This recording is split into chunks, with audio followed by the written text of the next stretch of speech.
caught over 800 10-pound-plus largemouth bass, holder of 13 worldwide patents, and inventor of the weedless trolling motor prop. Doug Hannon is the Bass Professor. When we're talking about seasons of the year, remember, you have to consider whether it's a transition season, like spring and fall, or whether it is a season of stability, like winter and summer, when things tend to get static and the bass get predictable. The unfortunate thing about winter, of course, is it's so cold that metabolisms of fish slow way down. And, you know, when I was working around bush gardens, for instance, and we had to feed all these animals, all the cold-blooded creatures, when it came to a cold night, which we don't get too many of here in Florida, but when it got below 50 degrees, they didn't want to feed any of those animals at all because their metabolism was so slow that the food would actually not digest and literally rot in their stomachs and cause really problems with these animals, whether it be caimans, alligators, turtles, or all of those snakes.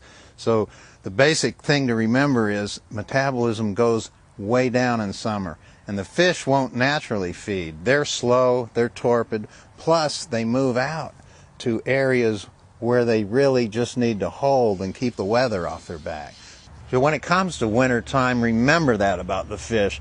They don't need to feed, and fish will regulate themselves, you know, and they pretty much decide that by the circumstances in which they put themselves. They put themselves in a position where there's not much food, where the food items are much smaller as well. You know, when you go deep, they end up leaving the areas of shallows where there's abundance of cover and food and going into steep drops, holding on rock, actually holding on fish themselves. You know, the tiniest piece of structure will hold them, but generally just another bass is enough structure. So they tend to group and they tend to just hang out, and they can go weeks literally without feeding. So they're waiting for an opportunity to come.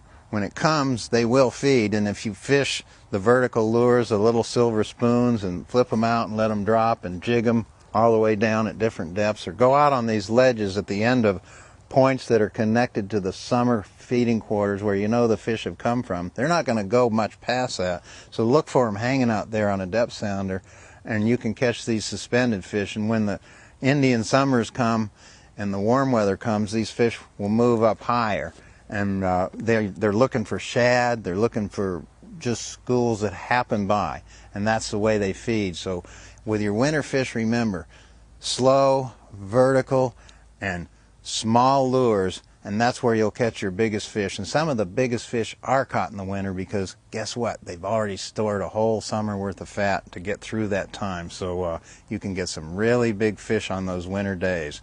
Just be patient, and if you can stand it out there in the cold, bundle up and go get them. If you've enjoyed today's edition as much as I have being here for you, then don't forget, click on that button and send this to a friend.